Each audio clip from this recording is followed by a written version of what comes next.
Hello, everyone. Uh, my name is Brian Young Jr. I go by they, them, and I'm an organizing associate on our organizing and policy team at Community Renewal Society, or you can see us right over here at the top of the PowerPoint, CRS.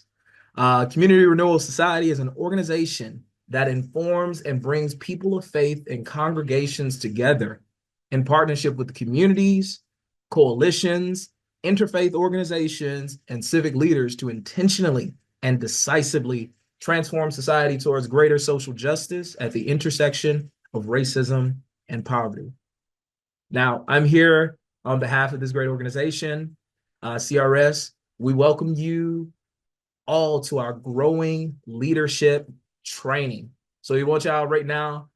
We come from the Black church. I come from the Black church. So we want y'all to drop in the chat right now an emoji if you're excited for this growing leadership training.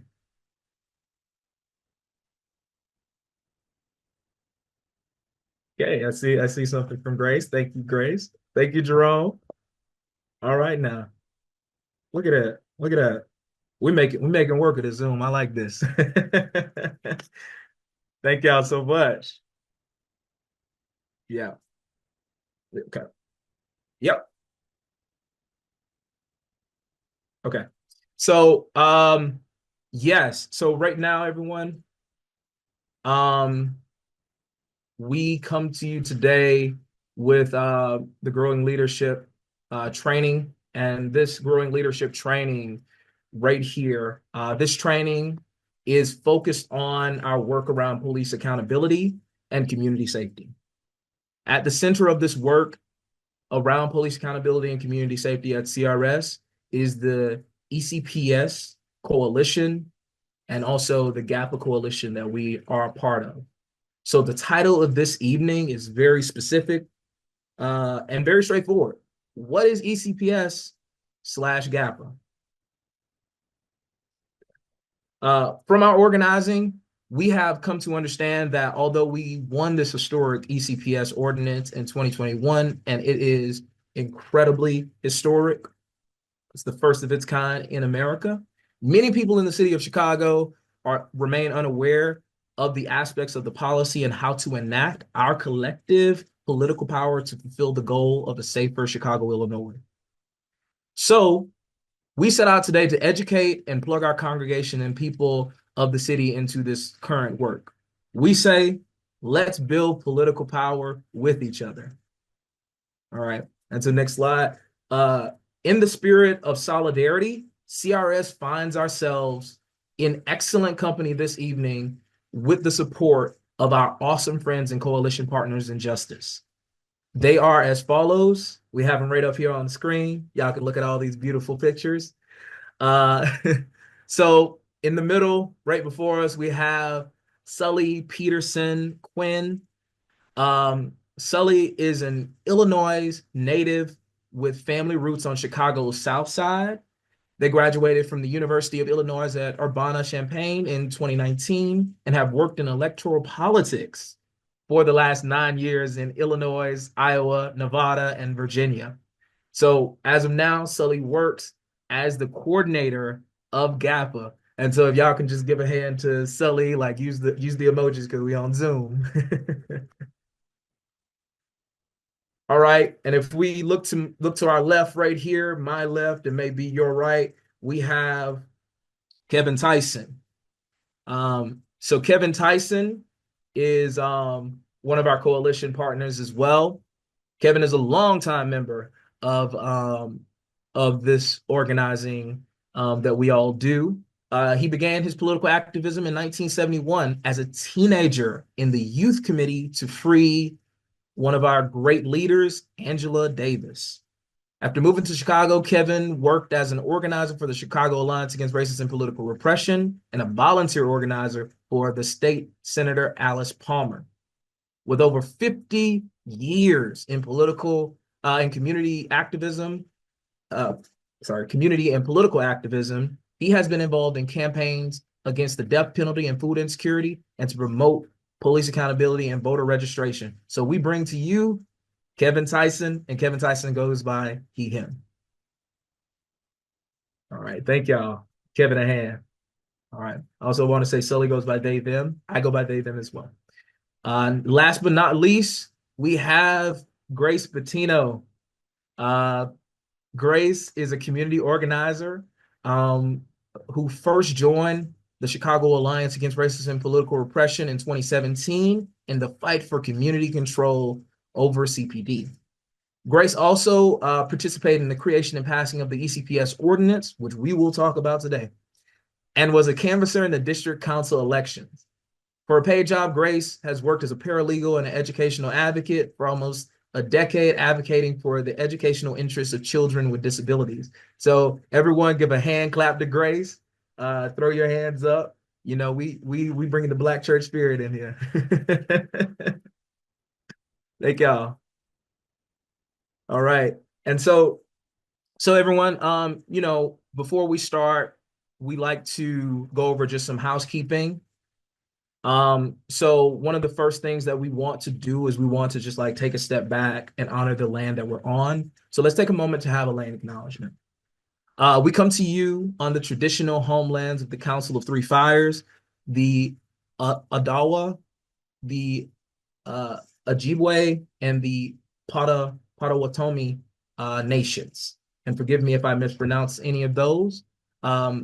At CRS, it is our tradition to honor our Indigenous people, our loved ones of the Indigenous community, and to lift up the many people, nations, and races that connect our past, present, future together in our move towards a better world. All right. And the next thing on our house cleaning, we also want to bring up is that we also want to just like make a little bit of space for everyone. We want to give you a content warning today. So we will speak of police brutality, resistance by the people to that police brutality, police accountability, and the loss of the life at the hands of the police. We have a section where we will honor the life of Laquan McDonald, who was a Chicago resident, where we will ask people in the room to take a moment of silence. We really want to encourage you, though, at any moment, if you need to take a step away for yourself, we encourage you to take that moment for yourself, you know? Take that moment, take care of yourself, and come back in and let's have a good time, you know? Last but not least, we have our ground rules as mentioned up here. First, we ask that everyone here respect the mic, right? Whoever has the mic, we're gonna either have you on mute or we are going to ask you to go on mute. But we want to really respect the voices that are coming forward. In the tradition of CRS, we really, really, really respect the mic. Stay on mute. Again, like this is, you know, we love the Black church, but we're on a Zoom function right now. And so what we always want to do is respect everyone here. And we carry that tradition from the Black church, actually. And so we want everyone to please stay on mute and just be respectful. The third, ask questions that are relevant to the event. So we're going to have a Q&A section towards the end, and we would love if you could ask it in relation to what we're talking about here, which is police accountability in Chicago. The last but not least thing, no bigotry. We are here as an organization that is, you know, Black. People in our organization are Black. We're queer. Some of us are, you know, trans, etc. So we ask for no homophobia, no queerphobia, no xenophobia, no racism, no misogyny, no type of bigotry in this space. We are creating a welcoming space to learn and also a space that makes it safe for us to activate ourselves here so we can go out in the world and enact this people power. So if you agree with what I'm saying here, go ahead and give a thumbs up if you agree to follow these ground rules. All right, I see EK right there. I also see Sully. I see everyone. I like when we all on one accord. I love that. I love that. And before we move to it, I also want to introduce another staff member, EK Ozuzu, is also a CRS organizer as well that will be joining this and co-hosting with me towards the end of this this amazing presentation. And so right now, without further ado, everyone. We hop into the meat of our program. So thank y'all so much. All right. So first, everyone, what does police accountability and community safety look like? We want to welcome everyone into an exercise. We want you to take 10 to 15 seconds. Uh, Close your eyes right now and imagine a better Chicago, with police accountability and without police misconduct. What does community safety look like? Envision the schools of our loved ones. Imagine what the air smells like, right? We're going to take that in for additional 5 seconds. And then I'm going to ask maybe like one person to just come off the chat and just say what this looks like, just a brief sort of like 15 seconds. All right. And raise your hand if you would like to communicate in this, what your vision of a safer Chicago looks like.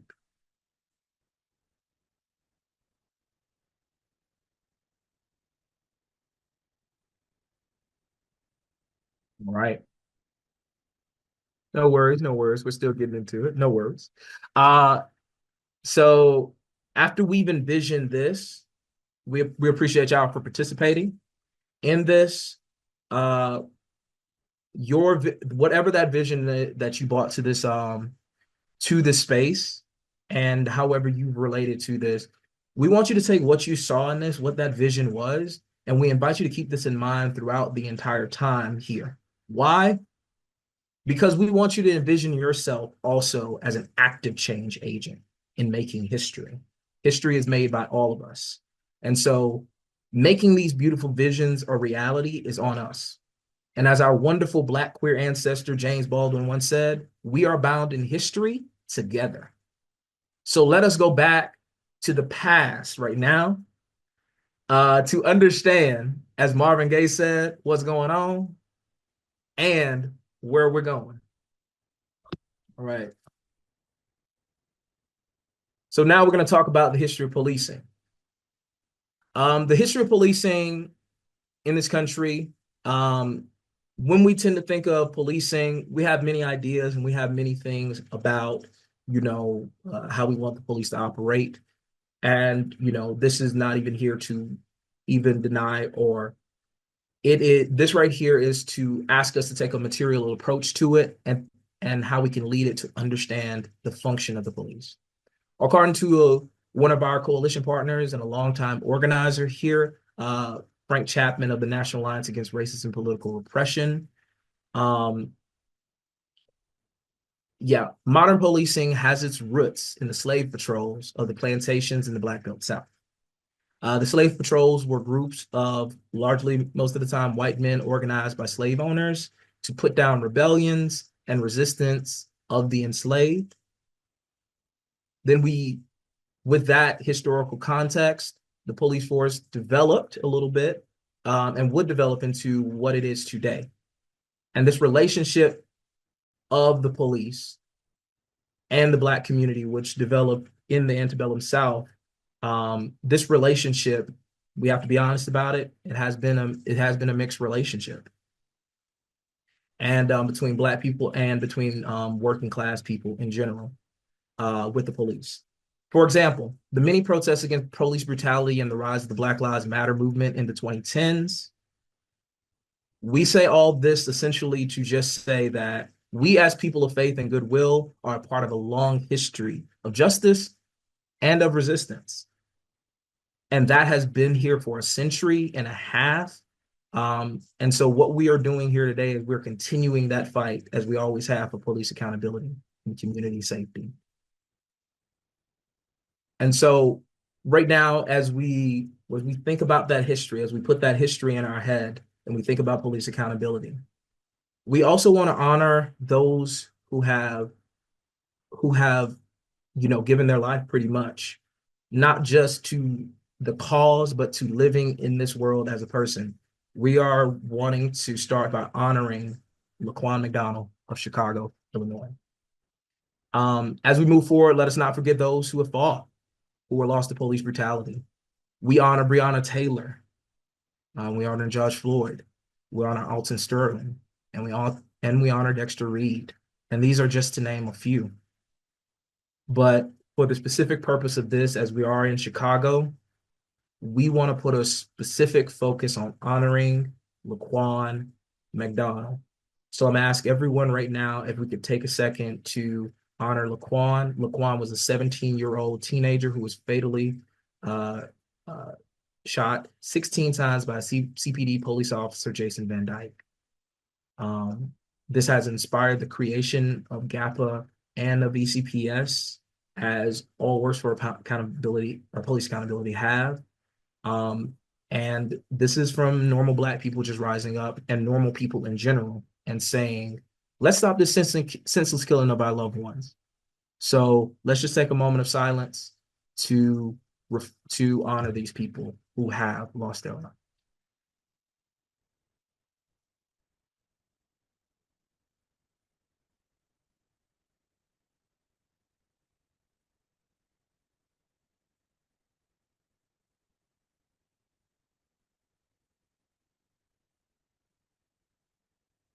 All right. Thank y'all so much for honoring those lives. Um, Now we want to move into the GAPA and the ECPS coalition. So first, when we speak of GAPA and ECPS, we are talking about connected but separate formations. One, GAPA, GAPA, which is an acronym for the Grassroots Alliance for Police Accountability. It is a coalition. And these formations, again, as I'm going to say, are separate formations that are still connected. The other, the ECPS, which stands for Empowering Communities for Public Safety, is both a coalition and a historic ordinance that is being implemented by the Chicago residents, the city of Chicago, and many of the organizations that make up the coalition. And ECPS actually comes from the coming together of those two coalitions first, GAPA and CPAC. And so what we want to do before we even go into ECPS is we want to make space for GAPA and CPAC.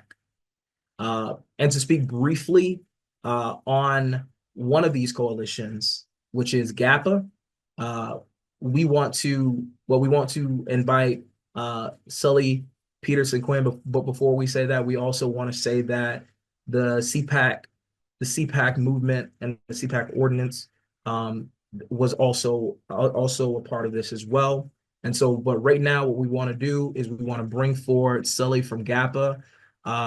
Sully Peterson-Quinn, could you please speak to this coalition and just let us know, what is GAPA? Absolutely. Thanks, Brian. And good evening, everyone. I hope everyone's staying dry and safe tonight. As Brian mentioned, my name is Sully. I'm the campaign coordinator for the Grassroots Alliance for Police Accountability. And GAPA is a diverse Chicago-based coalition united by a common demand for safer neighborhoods through equitable and just community policing practices, community-led oversight, and transparent, accountable policing that serves the needs of all Chicagoans. We are a coalition of 8 members, including Community Renewal Society, One North Side, JCUA, Jewish Council on Urban Affairs, Good Kids Mad City, Target Area Development Corporation, Impact for Equity, Southwest Organizing Project, and the Policing Project.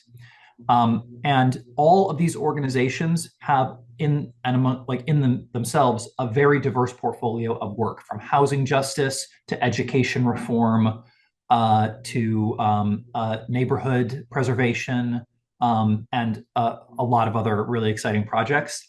My responsibility to the coalition is specifically on the project of police accountability and public safety, which is a project that all of these organizations are united on and working together on.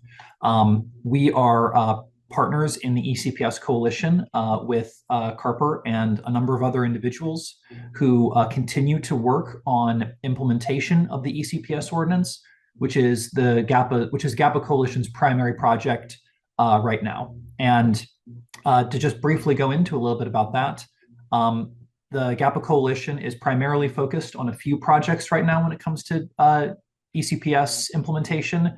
and that primarily is district council support.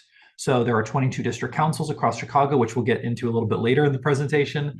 But in each of those districts, the GAPA Coalition is working to help those district councilors navigate the new ECPS ordinance and help empower those district councilors, particularly to bring more community members into the movement, to have more impactful and creative conversations around what police accountability looks like at the most local levels, and what resources those district councilors need to turn that community engagement into real political power.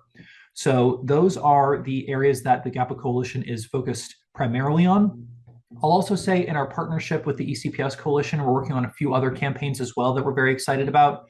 The campaign to end pretextual traffic stops, and fire the Oath Keepers who are involved in CPD or are active officers on the force in a number of police districts, sadly, in Chicago Police Department. So that's a little bit more about the GAPA Coalition. I'm happy to answer more questions as we go on later into the presentation. But on that, I think that's everything, Brian. I'm happy to pass it back to you. Thank you so much, Sully. Give it up for the GAPA Coalition, everyone. Thank you so much for that, Sully. We at CRS are really happy to be a part of the GAPA Coalition. And so, and also the ECPS Coalition as well. And so right now, the other formation that helped to put together the ECPS Coalition is CPAC. Many have probably heard about this, but CPAC is an acronym that stands for Civilian Police Accountability Council. And we want to take just a moment here to acknowledge a historical account that we also use for this. According to a historical account written by the Labor Commission of another one of our coalition partner organizations, the Freedom Road Socialist Organization, who is also a part of this process for the ECPS. The CPAC campaign was formed in 2012 following the murder of a Black woman, Rekia Boy, by a police officer. Now, CPAC has since that time formed into the ECPS coalition, but our coalition partners in ECPS, the Chicago Alliance, has been pushing for a referendum that is in line with the goals of the previous CPAC ordinance. It is called right now Community Power Over Policing. And to tell us about this, we invite our coalition partner, Grace Patino. Grace Patino is the treasurer at the Chicago Alliance Against Racism and Political Repression. So Grace, can you speak to this for us? Take it away. Yes, thank you so much. Okay, so I'm going to speak a little bit about the CCPSA and what I'm talking about. And the CCPSA is a body that was formed from the ECPS ordinance, so they're a win for us. But that is something we're going to talk later in this presentation. Someone else is going to speak in further depth about who the district counselors are and who the CCPSA is. So I just want to let you know, if you're a little confused about that when I'm talking, it's going to be cleared up. So, Chicago has come a really long way in changing the playing field of how we do police accountability here. And we showed what can be won when we work together as a coalition when we passed ECPS in 2021. ECPS, it can't be stated enough, but it is currently one of the most, and I think the most democratic police accountability measure that has ever been created in the United States so far. And at the same time, despite those gains, the reality is that the police have still been able to get away with committing crimes against our people. So since we passed ECPS, we have still seen several police murders happening. We saw a ridiculous frame-up of Ramon Banks. We have seen instances of police brutality caught on camera still happening in Chicago. And one of the reasons that CPD is able to continue to get away with harming our communities is because of their police contract. Throughout that contract are built-in supports that allow CPD to lie and cover up their crimes. For example, they have the ability written in there for officers to review evidence from an incident before they give a statement about what happened. An officer who doesn't review evidence before making a statement can't be charged for making a false statement about what happened. So say an officer commits a crime and doesn't realize it was caught on camera, they could say one thing happens, and then when the video footage is produced, they can change their statement and not be held accountable for lying. And they also can change their statements about an incident once additional evidence comes to light. Another aspect of their contract says that body-worn camera footage can only be used during policing activities. Camera footage can't be used in places assumed to be private, like a locker room or a bathroom. Cameras can't be used during post-incident conversations with other officers or supervisors, or to record conversations with FOP reps. So if those conversations are accidentally recorded, the footage can't be used in a disciplinary proceeding.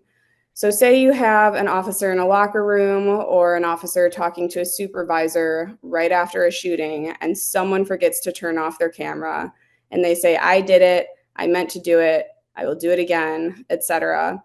That footage can't be admitted as evidence against them because it's in violation of their contract.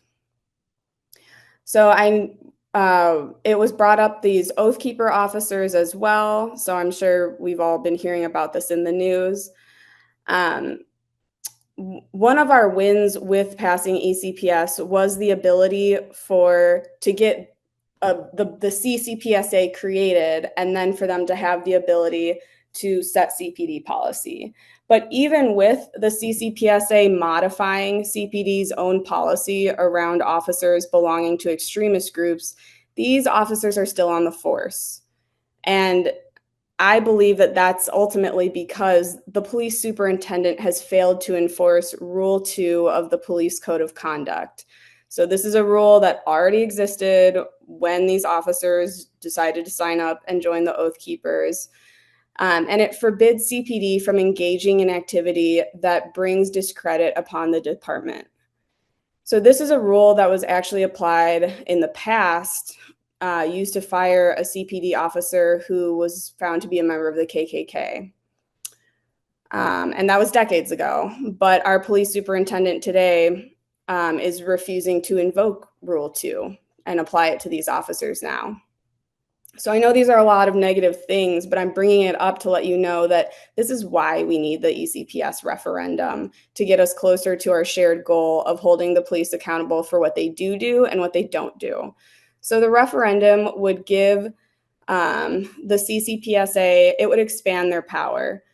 So not only able to set CPD policy, but they would also have the power to negotiate the FOP contract, set CPD's budget, and directly appoint and remove the superintendent and members of the police board. So this means that when Larry Snelling refuses to enforce Rule 2 to hold white supremacist officers accountable, we have a directly elected body who would have the ability to replace him.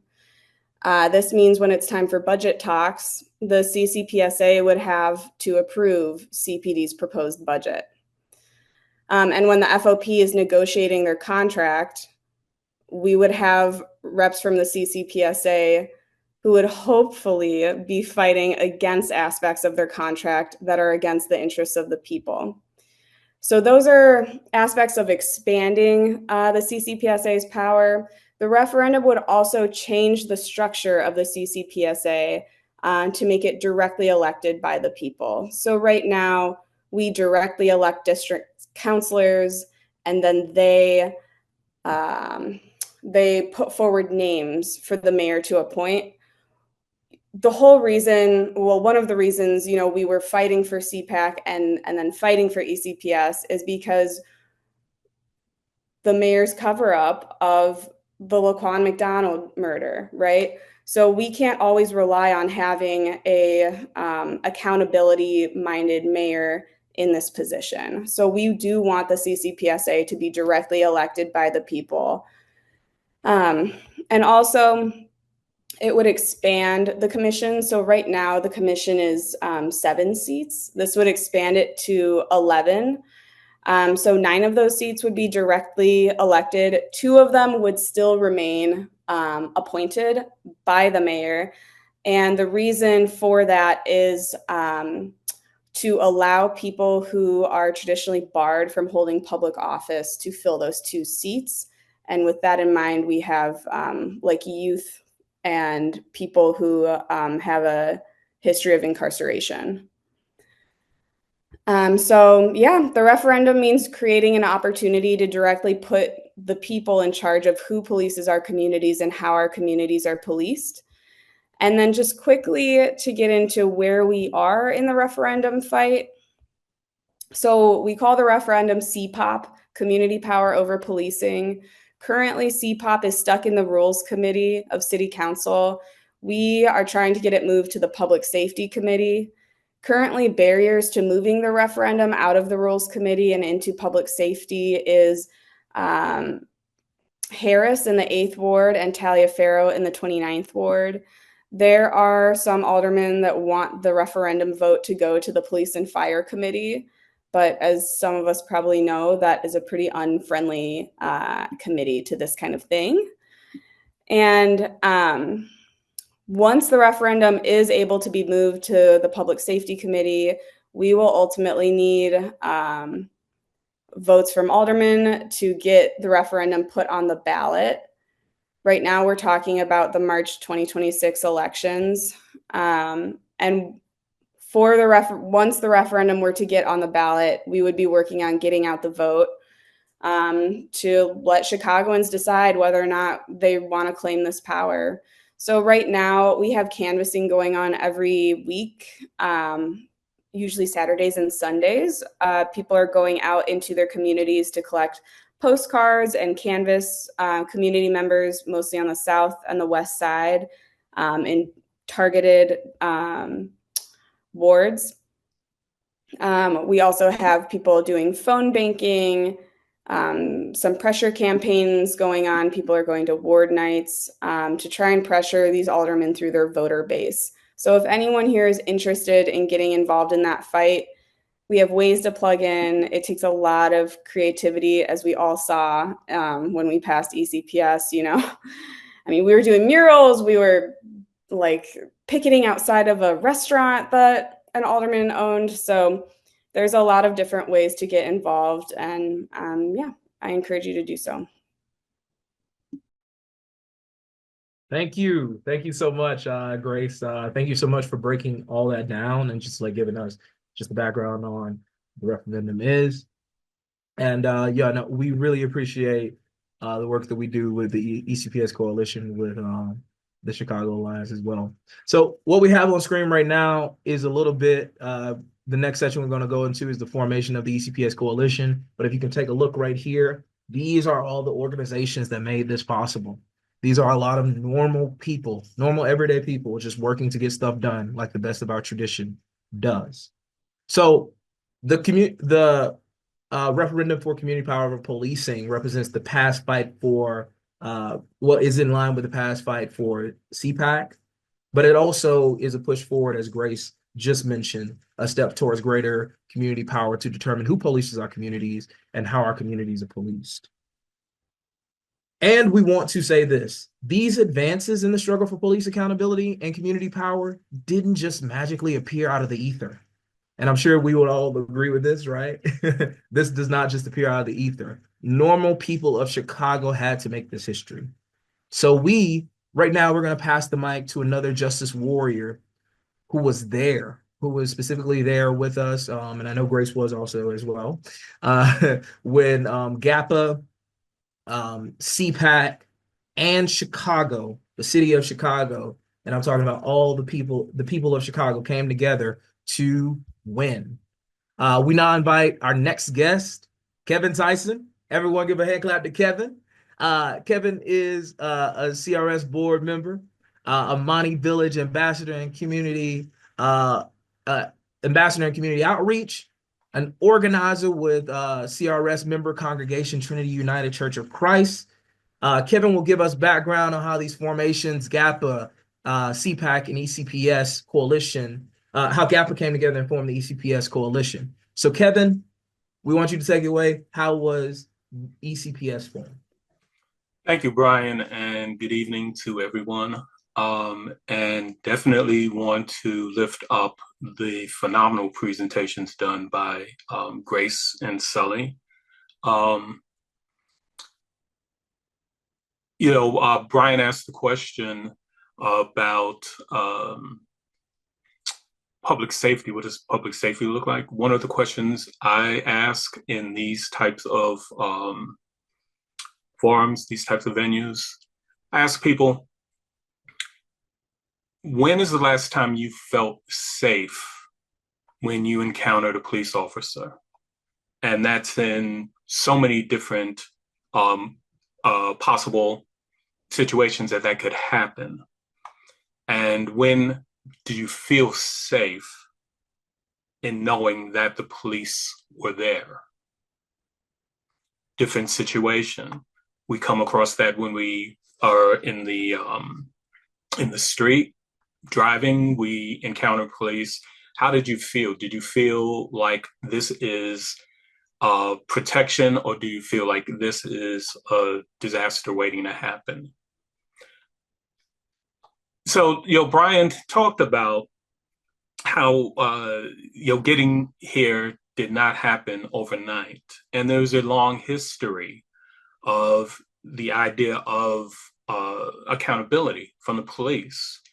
One of those situations was with the Black Panther Party for Self-Defense, who actually took up arms against the police in defense of the community, responding to police crimes, responding to police murders. And the question would come up, so who is policing the police? Who defends the people from the police? And Chicago, and I would have to say, through the National Alliance Against Racist and Political Repression in Chicago, actually brought up an ordinance that went across the country that was called the Campaign for Community Control of the Police, or CCOPS. And there were ballot initiatives which it was expected that they were not going to pass, although it came very close in Berkeley, California, which was being led by the phenomenal mayor who has since left us, Gus Newport. But, the thing in Chicago is that, Chicago really made good use of the alphabet when it came to police accountability. And when I say police accountability, these are formations that were controlled by the mayor, controlled by the government to address the issue of police accountability, but there was still no accountability because they were only accountable to themselves and, primarily the FOP, the Fraternal Order of Police. So in 1974, in response to police misconduct, the Office of Professional Standards was formed. In 2007, the Independent Police Review for Accountability was formed, and I was actually asked to be on one of the committees, but I politely said, hell no. Because knowing that this was still being controlled by the government and it was not being controlled by the people.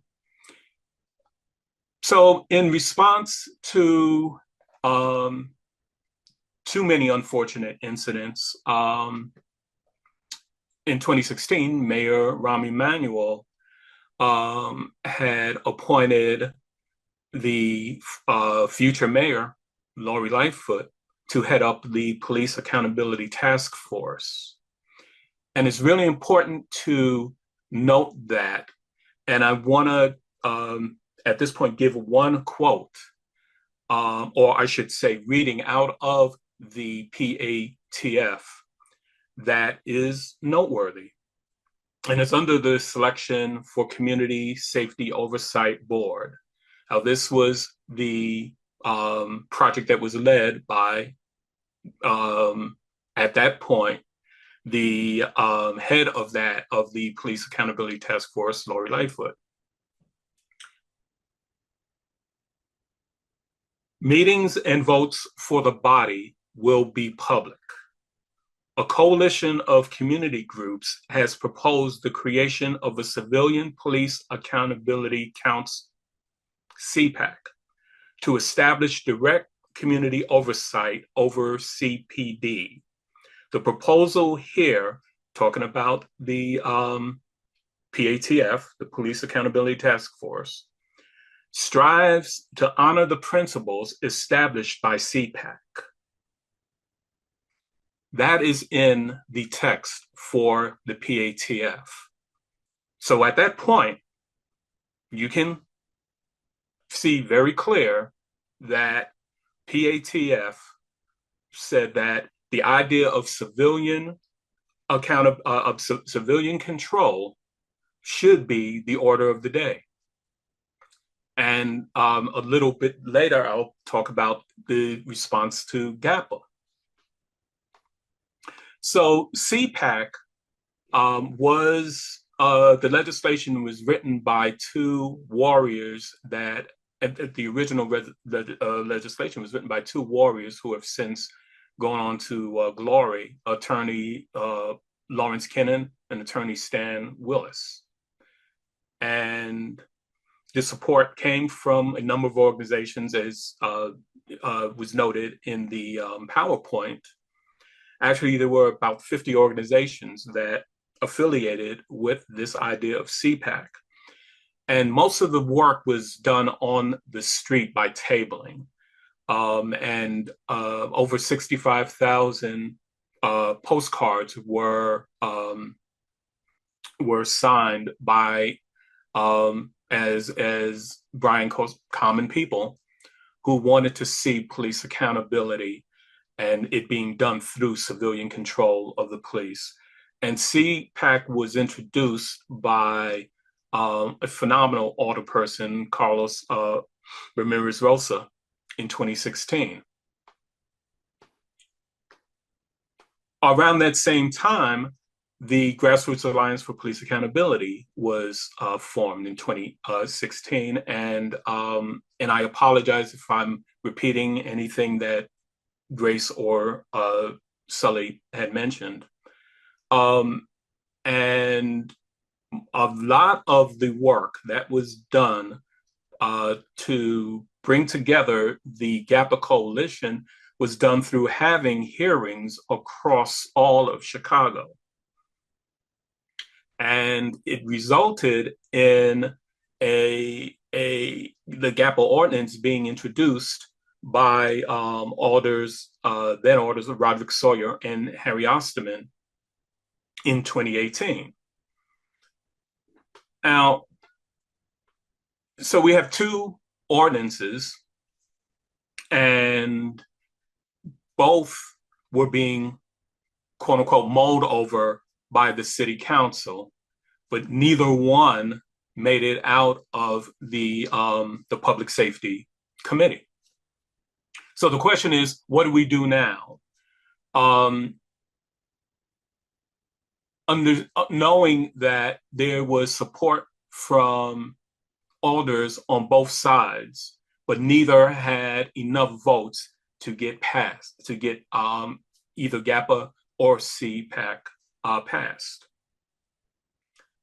Now, let's go back to what I mentioned in the report that Lori Lightfoot did back in before she was elected mayor. After she was elected mayor in 2019, Lori Lightfoot said that within the first 100 days of her administration, there would be police accountability in some form, whether it was legislation, whether it was a committee, whatever, but it would be passed. The issue of the police accountability would be addressed. Well, that didn't happen. And when asked about it specifically, and I want to take this from a Chicago Reporter article from June of 2020, I quote, "Missing from that list was one item that reform activists have been waiting for, the installation of a civilian oversight of the police department, a key issue. Lightfoot campaigned on when she ran for mayor. A caller to BEZ asked the mayor a week after her speech what she was doing about the Grassroots Alliance for Public Accountability ordinance that was supposed to establish this oversight, and that's been stuck in the City Council Public Safety Committee for almost 2 years. Quote, "My team has been working diligently for months with the GAPA folks to reach some agreement," Lightfoot said. "I'm hopeful we'll be able to bridge the final gaps on a couple of key issues. We have been actively involved with GAPA, their council, and also we've gotten a public safety committee itself involved." That answer left GAPA Coordinator Desmond Yancey livid. Quote, "She wasn't truthful when she mentioned that her office had been meeting regularly with our coalition regarding our ordinance," he said. "For her to lie and say we've been meeting is a slap in the face." That raised a number of questions. How do we get unity? How do we get this through? And who is the target? And it was clear the target at that point was the mayor's office. I don't want to say it was Lori Lightfoot, but I will say it was the mayor's office, because what was promised and what people had fought and died for, what people had been subject to, was not being addressed. And when there were hearings for police oversight, they were delayed, as common as any other, I'll use the word, any simplistic legislation. In other words, it was not taken seriously. And this is at the time, that is when Alder Taliaferro was the head of the Public Safety Committee. So the powerful coalition of alders and of CPAC and GAPA came together and said, this is a common fight.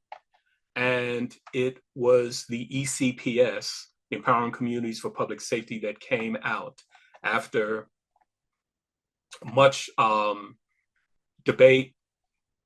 But the key thing was, we go with what we agree on and empower that by getting public support and by getting city council support. And the victory happened in July 2021. ECPS came through. And it was a year later that there was an interim Community Commission for Public Safety and Accountability that was created, which is now the CCPSA. Now, even within that, there was the responsibility for the mayor to form CCPSA was delayed. And so it was clear the idea of giving that power to the people was not on the agenda of the mayor, nor was it on the agenda of the FOP. And I'm sure that's no surprise to anyone. But the key thing in this is recognizing the fact that it was unity and struggle and organization that formed that victory.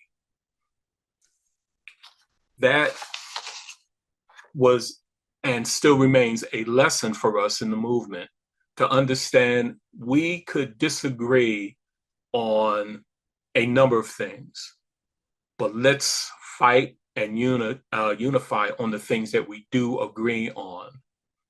The whole idea of coalition is you're not going to agree with everything. Otherwise, you'd have one organization. But we have different organizations coming together that find a common cause and organize around that. And that is a victory that the country celebrated.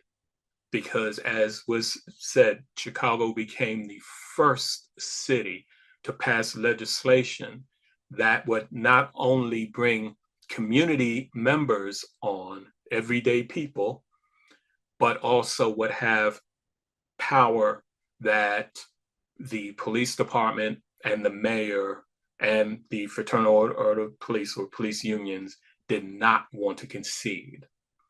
And that was, now there is somebody who is going to police the police.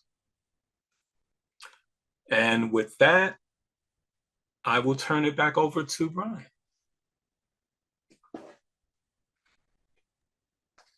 Everybody put your hand together for that wonderful, wonderful history from Kevin. We want to continue to elevate that. We want to continue to bring that out, because what that really, really asserts is unity of action.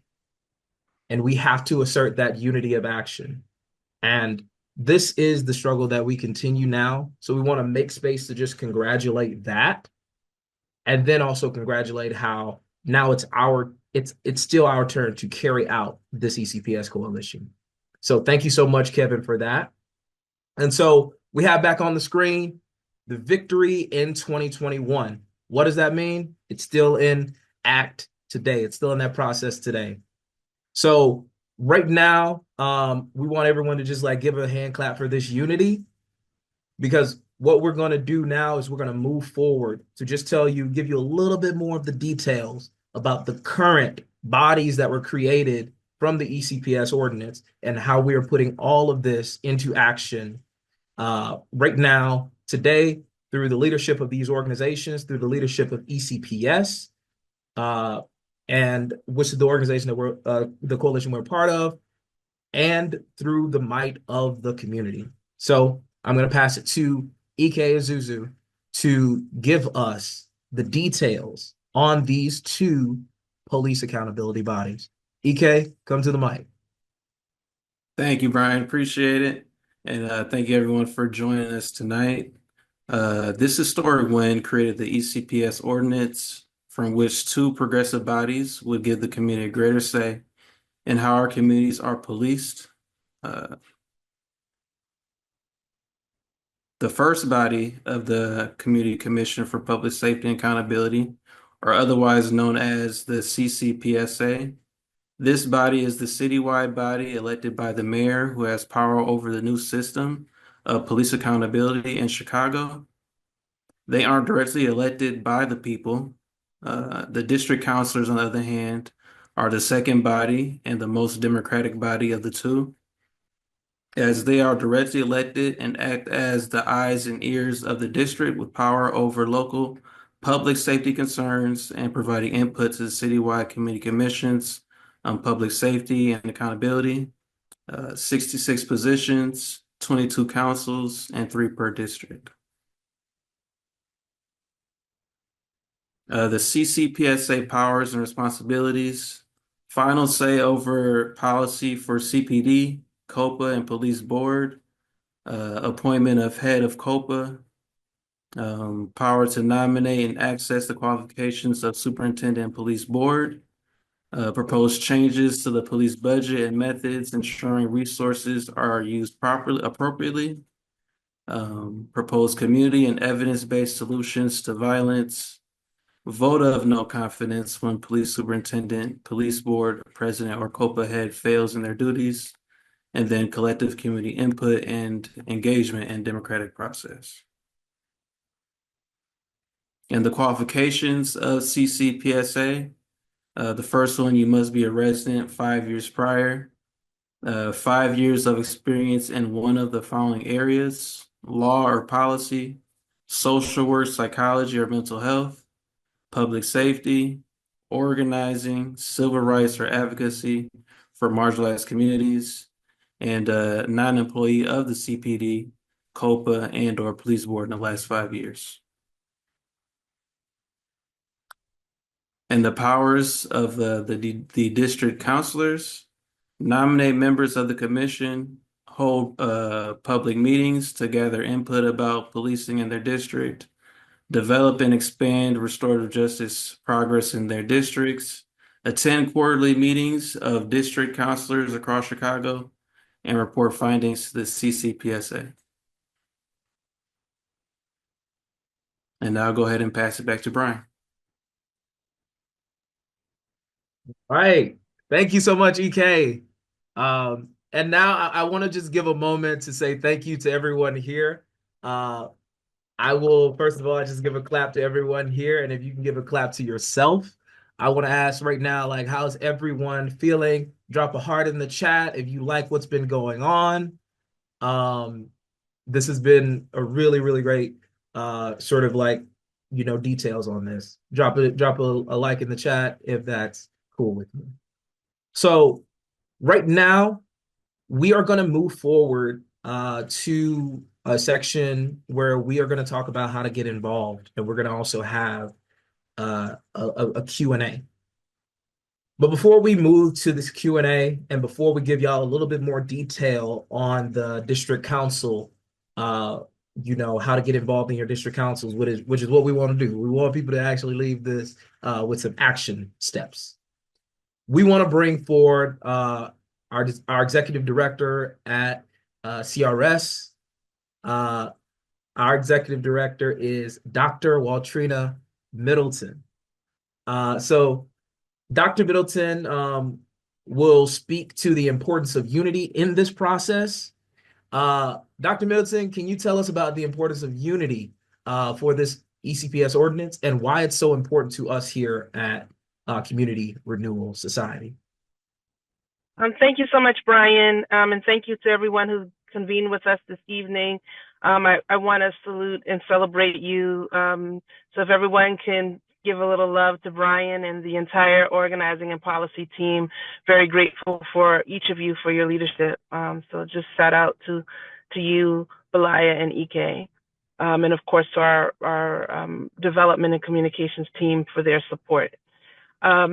Unity and solidarity is very important for CRS as a faith-based organization that's committed to beloved community. It's essential that as we are unapologetic in our faith-based identity, that we're also unapologetic about its intersection with social justice work and solidarity work in the city of Chicago, domestically and abroad. And in order for us to be able to have this win and to celebrate, there needed to be a coming of the minds and where we were able to commit to working together. When I began my tenure as the executive director with Community Renewal Society, as a member of the GAPA Coalition, there was just a real importance from my point of view to see that GAPA and CPAC found common ground. And so for CRS at that point, we decided that before we could continue in the coalition, that there need to be a commitment to being able to bridge that gap. And I'm very grateful that many of the coalition partners shared in that point of view, and along with many other partners in the city, were able to come together to the table. And because of this, we were able to prevent the mayor from shutting down the vision of the people, the movement of the people. And we were able to proceed with this win that we're celebrating today. And this is so important for many reasons, because we started the evening talking about the impact, direct impact, disproportionately on the lives of Black, Brown, and Indigenous communities that have become ancestors too soon, because of the use of force and the culture of violence, not only in Chicago Police Department, but we see evidence of this all across our nation, in the state of Michigan, in the state of Ohio, and beyond. And so, as one of our presenters already shared, this set a very unique precedent that inspired others across the nation to follow. And so just by showing solidarity and unity within our coalition base in Chicago, we were able to inspire others across the state. And before I close, I would also just like to pause, if I may, take a little privilege, Brian, to acknowledge the fact that just a couple of nights ago, over 400 people were killed while they were sleeping in the Gaza Strip.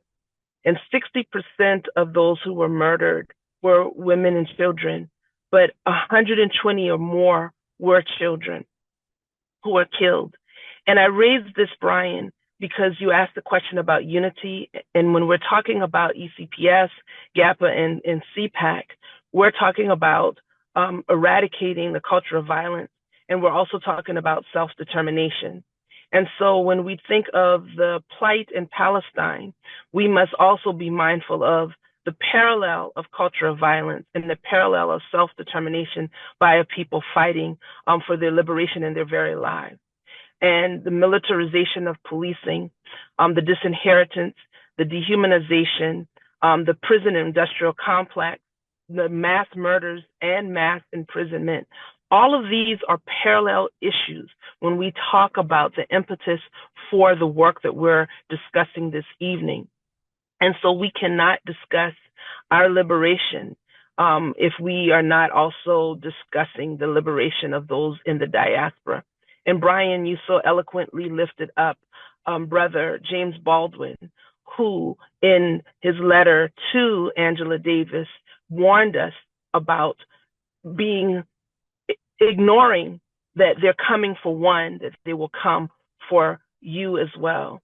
And so I think it's really important that as we frame this discussion, that in the forefront of our minds, we're also cognizant of the impact of the culture of violence across the globe in the diaspora. So unity is very important here in the city of Chicago, and unity is certainly essential as we think of the fight for freedom and the ongoing work to eradicate violence, this culture of violence across the globe, so that we can not only celebrate our victory here and honor the lives of Laquan McDonald, Rakia Boyd, Sandra Bland, and so many more whose blood cries out from these streets, but remember the 400 babies who became ancestors too soon in the middle of the night. Thank you. We want to give Dr. Middleton a hand clap right there. Absolutely. Absolutely. In CRS, we are an organization of justice. And as one of our greatest justice and love warriors said, an injustice anywhere is an injustice, no matter where it is. And I'm paraphrasing Martin Luther King. So we want to lift that up. And again, like, I'm sorry, like, a part of this too, we're also lifting up in Chicago how our status as a sanctuary city was challenged, these threats of deportations and everything. And Chicago actually stood up. We stood up for that.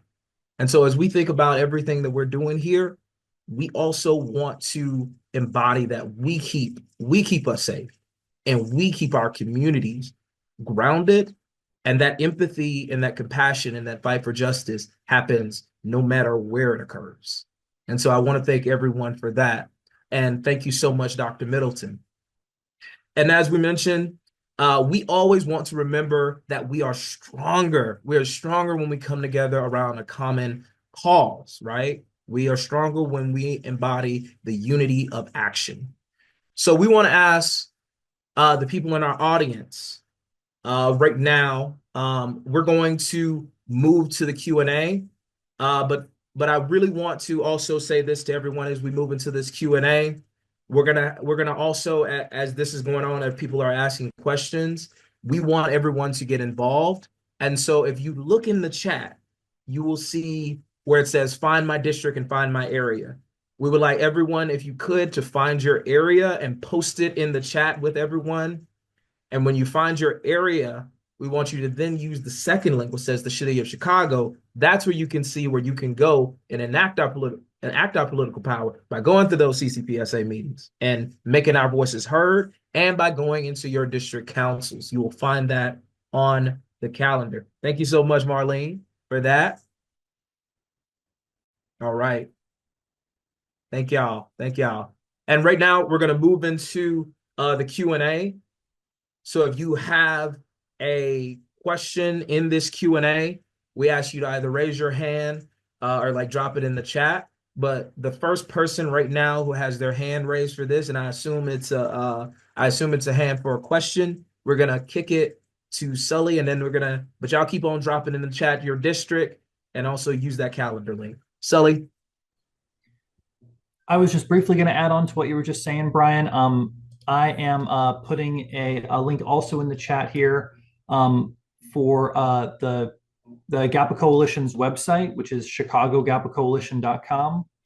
I think, let me see if it'll, yeah, for some reason it's not hyperlinking. I can't get it to hyperlink. But once you find the dates for your district council meetings on the calendar, the CCPSA calendar, you can also go to our website, chicagogapacoalition.com. We send a weekly newsletter that has all of the district council meetings in the city. And so you'll be able to see every week if your district council is meeting. We send out those emails every day or every week on Friday for the coming week. So just another way to make sure you don't miss out on attending your local meeting. Thank you so much for that, Sully. Like, we love the work that we do in the GAPA Coalition. That is a great resource for everyone to use, because again, we are definitely trying to get into these district councils. And just a moment, just to bring the district councils all the way back. So the district council spaces are directly elected, and they are where the community in your district, you get to go and you get to raise the issues that are happening in your specific community. We had a town hall in the 15th district that was really successful around some of the oath keepers and stuff. So we asked y'all to please go into this, and also as well, right after we get to this, anybody, we're gonna follow up in an email where you can join the CRS actions team around police accountability. So does anyone have another question that they would like to ask any of our speakers? We're gonna let that ride for another about 30 seconds. So anybody want to jump off chat and say something?